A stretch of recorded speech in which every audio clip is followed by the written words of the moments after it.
Let's take a look at the question on vectors. We have the points A and B, which are given to be 15, 3, 0 and 5, 9, 5. And two lines also given to us, and they are perpendicular to each other, and we are also given the equation. And part A wants us to find the value of m. And I think I'll be rewriting the equations for L1 and L2 into a form which feels more natural to us, which is the vector equation of the line form first. So L1 will have a point plus with a direction. So the point is 15, 3, 0. 15, 3, 0. Direction is minus 1, 2, 4. Minus 1, 2, 4.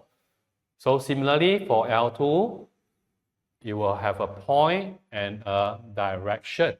So the point is 595, 595, and the direction is 8 minus 2m, 8 minus 2m. So part A, we are supposed to find this unknown. And actually, I also recognize that this point actually is my position vector of OA, and this point is my position vector of OB. So part A, since the question already tells us that L1 and L2 are perpendicular to each other, I will know that if I were to dot these two directions, it will give me a value of 0. Minus 1, 2, 4, dot with 8 minus 2m should give me equal to 0. So this is a minus 8 minus 4 plus 4m. So this working out, I will be getting a value of m equal to 3. Part B also wants us to find the point of intersection between L1 and L2. So we are looking at a situation like this. This is a L1, this is a L2. This is the point of intersection, which is my point E. So we are supposed to find the specific value of lambda and mu such that when you sub inside this, they will be the same. So we are going to equate these two lines together first. We have 15 minus lambda, 3 plus 2 lambda, 4 lambda equal to 5 plus 8 mu, 9 minus 2 mu, 5 plus, we already found the value of m already, which is 3, so I'm going to replace with 3. So it's a 3 mu. Alright, so from here, I think I'm going to make use of our GC to solve this simultaneous equation instead of using the manual way, because using GC should probably will minimize the chance of making a careless mistake. And for here, we're going to extract out 3 equations here. So for the first one, it will be minus lambda minus 8 mu equal to minus 10. I'm just basically shifting the lambda and the mu to the left-hand side and the constant value to the right. I'm going to do for the same for the next 2 equations. So this is 2 lambda plus 2 mu. This is equal to 6. And this is 4 lambda minus 3 mu equal to 5. So equation 1, equation 2, equation 3. So from our GC, we should be able to solve for the value of lambda and mu, which will give us lambda equal to 2 and our mu equal to 1.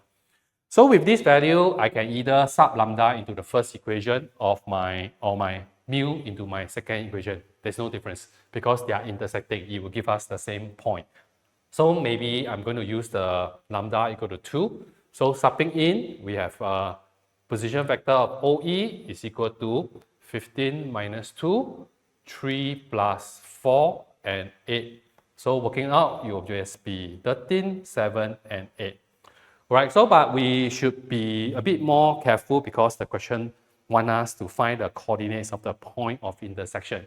So we should comply with the instruction of the question. So I'm going to rewrite this into the coordinates form. So coordinates of E will just be equal to 13, 7, and 8.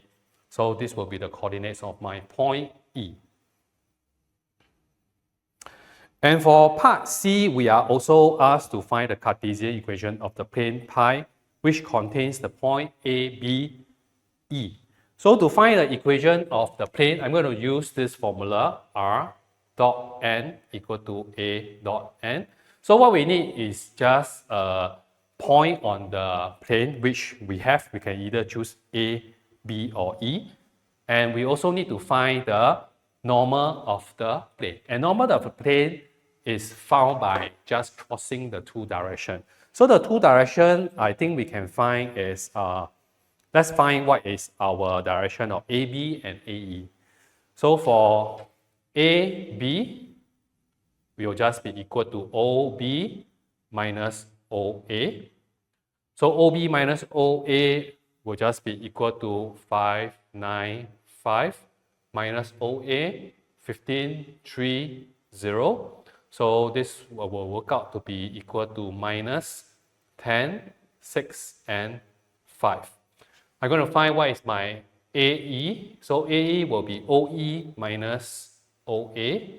OE minus OA.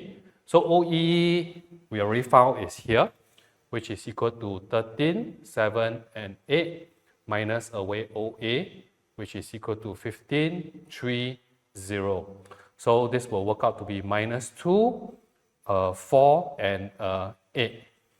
So for this case, maybe I will simplify a bit because using a smaller value to cross slightly better, you will minimize the chance of making careless mistake. So later, I'm going to use this cross with this. Right, so from here, we can work out what is our normal of the plate, which is given to be equal to minus 10, 6, 5. I'm going to cross with minus 1, 2, 4. So this crossing out, I should be able to get a value of equal to 14 and 35 and minus 14. Right, so I think this one we can further simplify by factorizing out a 7. So it's 7, so this is a 2, this is a 5, this is a minus 2. So the direction of the normal I'm going to use is just 2, 5 minus 2. So using this formula, so the equation of my pi will just be r dot n, which is a 2, 5 minus 2. Right, the point I think I'm going to go for is, let's choose point A then. So which is a 1530 dot with a 2, 5 minus 2.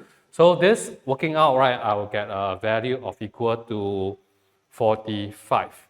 And since the question wants us to write in the Cartesian equation form, so this equation will just be equal to a 2x plus 5y minus 2z equal to 45, right? So this will be the equation of my Cartesian equation of my plane pi.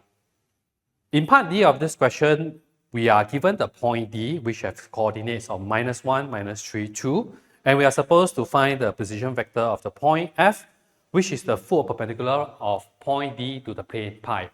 The equation of the plane pi I will be written here. So what we are supposed to do in this scenario is, let's say this is the plane pi. We have the point D, and we are supposed to find the full perpendicular, which is the point F. Right, so for finding the full perpendicular from a point to a plane, we have a standard procedure. What we are going to do is, I'm going to construct the equation of this line DF. After we have the equation of the line DF, I'm going to use it to intersect the plane. And the intersection of the plane and the line will actually give us the position vector of point F, which we are supposed to find. So let's construct the equation of the line DF first. And it's a point plus with a direction.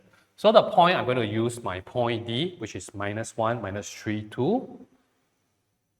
And the direction for this line DF, it just happens to be the same as the normal of the plane, which is a 2, 5, minus 2.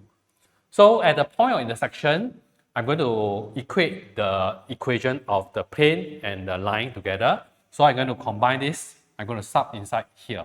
So I will end up with a minus 1 plus 2 alpha, minus 3 plus 5 alpha, 2 minus 2 alpha, dot with 2, 5 minus 2 equal to 45.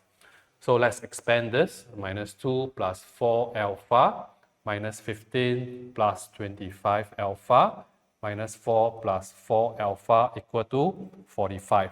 So from here, we should be able to solve for the value of alpha, which will give us a value of 2. So with this value, I'm going to sub this alpha back into this equation here. That will give us the full perpendicular point F.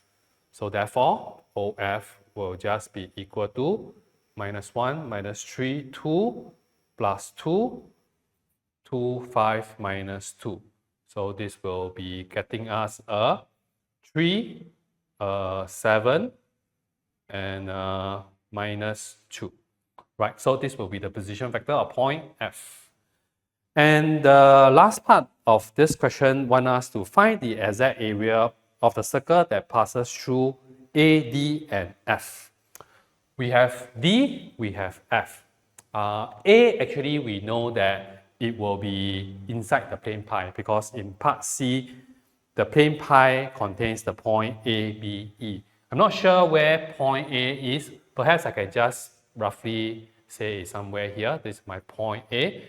And there's a circle that passes through these 3 points, A, D, and F. So maybe we'll get a circle that probably looks something like this. Like this. All right, it's not a perfect circle, but just try to imagine that this is a circle.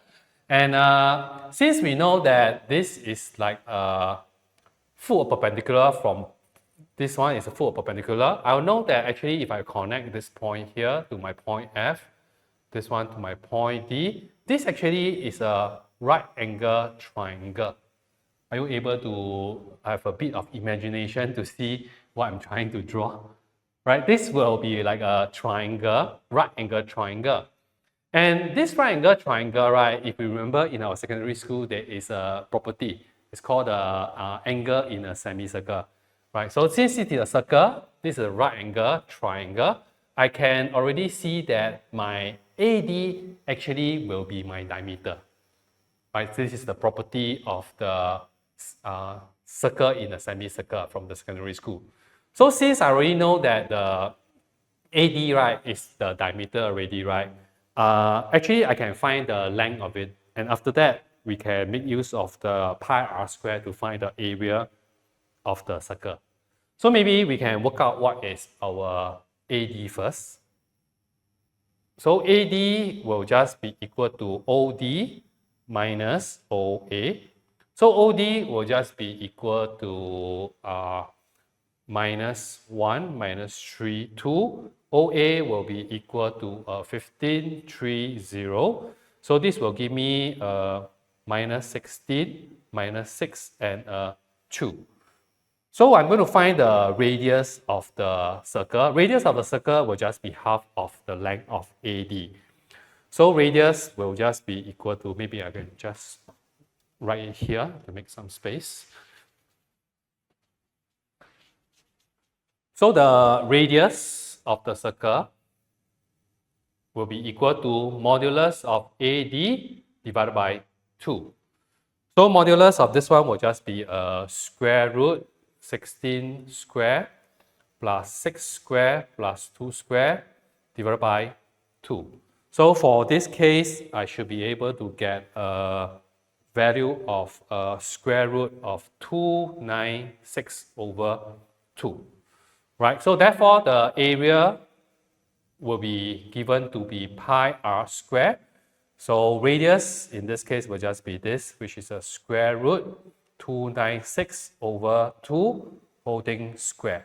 So if we were to simplify this expression, we should be able to get a final answer as 74 pi. So this will be the final answer for my part E.